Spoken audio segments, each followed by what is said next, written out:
Hi dears, എല്ലാവർക്കും സുഖമാണല്ലോ.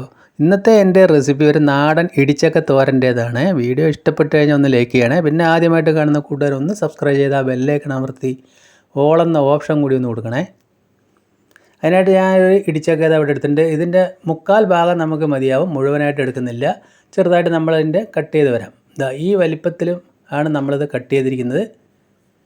ഇനി നമുക്കതൊന്ന് ബോയിൽ ചെയ്തെടുക്കണം. അതിനായിട്ട് ഞാൻ ഇവിടെ ഒരു കുക്കർ എടുത്തിട്ടുണ്ട്. അതിലേക്ക് ഇത് കഴുകി നല്ലപോലെ കഴുകി അതിലേക്ക് ചേർത്ത് ഇനി അതിലേക്ക് ഒരു 1/2 സ്പൂണ് മുളക് പൊടിയും 1/4 സ്പൂണ് മഞ്ഞൾപ്പൊടിയും ചേർത്ത് കൊടുക്കാം. പിന്നെ ഒരു 1/2 സ്പൂണ് ക്രഷ് ചെയ്ത ചെറിയ ജീരകവും കൂടി ചേർത്ത് കൊടുക്കാം. പിന്നെ ആവശ്യത്തിന് കുറച്ച് ഉപ്പും ചേർത്തു. ഇനി ഈ ഗ്ലാസ്സിൽ ഒരു 1/4 ഗ്ലാസ് വെള്ളം ഞാൻ അതിലേക്ക് ഒഴിച്ചു കൊടുക്കുന്നുണ്ട്. എന്നതിന് ശേഷം നമുക്കൊരു 2-3 വിസിൽ വെച്ച് നമ്മൾക്കിതൊന്ന് വേവിച്ചെടുക്കാം.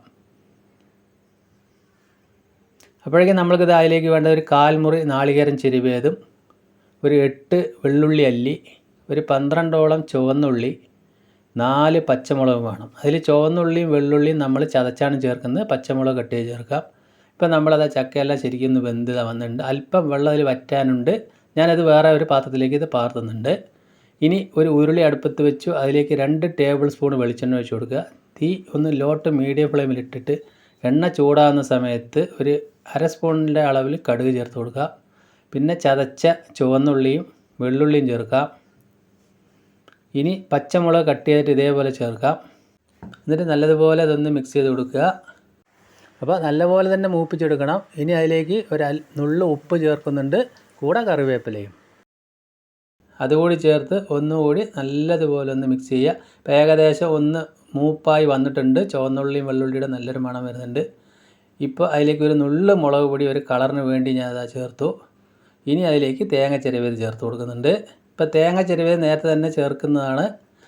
എന്നതിന് ശേഷം നല്ലതുപോലെ അത് ഒന്നുകൂടി ഒരു മിനിറ്റ് അതൊന്ന് ചൂടാക്കി എടുക്കണം. എന്നതിന് ശേഷം മാത്രം നമ്മൾ ബോയിൽ ചെയ്ത് വെച്ച ചക്ക അതിലേക്ക് ചേർക്കാം.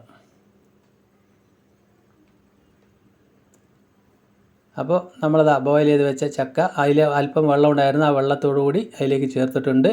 അതിന് ശേഷം നല്ലതുപോലെ മിക്സ് ചെയ്യുക. എന്നിട്ട് ഒരു അല്പം ഫ്ലെയിം അതിലേക്ക് കൂട്ടി കൊടുക്കുക. എന്നിട്ട് ആ വെള്ളം നല്ലപോലെ വറ്റിച്ച് നമുക്ക് എടുക്കണം. അപ്പോൾ നമ്മൾക്ക് ഈ ഇടിച്ചക്ക ഉണ്ടാക്കുന്ന സമയത്ത് കഷ്ണങ്ങൾ ഇതിൽ കുറച്ച് വലിപ്പത്തിലായതിന് ശേഷം ബോയിൽ ചെയ്തിട്ട് നമ്മൾ ഇടിച്ചിട്ടും നമ്മൾ ഉണ്ടാക്കും. ഇടിച്ച് പൊടി പൊടിയായിട്ടും ഉണ്ടാക്കാം. ഓരോ സ്ഥലത്തും ഓരോ മാതിരിയാണ് ഇത് ഉണ്ടാക്കുന്നത്. കുറച്ച് നേരം 2 മിനിറ്റ് നമ്മളൊന്ന് അടച്ചു വയ്ക്കുക. ആ മസാലയൊക്കെ ഒന്ന് അതിലേക്ക് ചേർന്ന് പിടിക്കാൻ വേണ്ടിയാണ്. 2 മിനിറ്റ് കഴിഞ്ഞ് നമ്മൾ തുറന്നു നോക്കി. അതിലുള്ള വെള്ളമൊക്കെ വറ്റി നല്ല സെറ്റായി വന്നിട്ടുണ്ട്. അപ്പോൾ ഇതേപോലെ ഇടിച്ചക്ക തോരൻ ഉണ്ടാക്കാത്തവർ എന്തായാലും ഒന്ന് ചെയ്ത് നോക്കുക. നല്ലൊരു രുചിയാണ്. അപ്പോൾ നമ്മളിതിനെക്കുറിച്ച് കൂടുതൽ പറയേണ്ട ആവശ്യമില്ല, എല്ലാവർക്കും ഇത് അറിയാവുന്നതാണ്. ഇനി ഒരു 1/4 സ്പൂൺ വെളിച്ചെണ്ണ കൂടി ഇപ്പോൾ ഞാൻ അതിലേക്ക് ഒഴിച്ചു കൊടുത്തിട്ടുണ്ട്. അതുകൂടി ചേർത്ത് നല്ലതുപോലെ ഒന്ന് മിക്സ് ചെയ്യുക.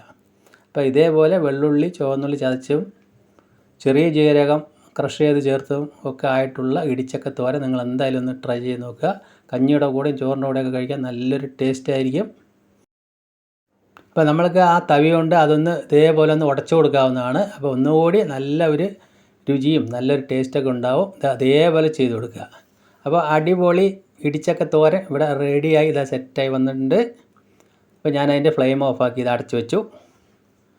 ഇനി നമ്മൾക്ക് 2-3 മിനിറ്റ് കഴിഞ്ഞതിന് ശേഷം ഞാൻ വേറൊരു പാത്രത്തിലേക്ക് പകർത്തി കാണിക്കുന്നുണ്ട്. അപ്പോൾ സൂപ്പറായില്ലേ? അപ്പോൾ ഇതേപോലെ ഉണ്ടാക്കാത്തവർ എന്തായാലും ഇനി ഇടിച്ചക്ക കിട്ടുമ്പോൾ ഇതേപോലെ ഒന്ന് ട്രൈ ചെയ്ത് നോക്കുക. അപ്പോൾ വീഡിയോ ഇഷ്ടപ്പെട്ടെങ്കിൽ കമൻറ്റ് ചെയ്യുക, ലൈക്ക് ചെയ്യുക, ഷെയർ ചെയ്യുക. അപ്പോൾ വീണ്ടും നല്ലൊരു വീഡിയോ ആയിട്ട് കാണാം. Thank you.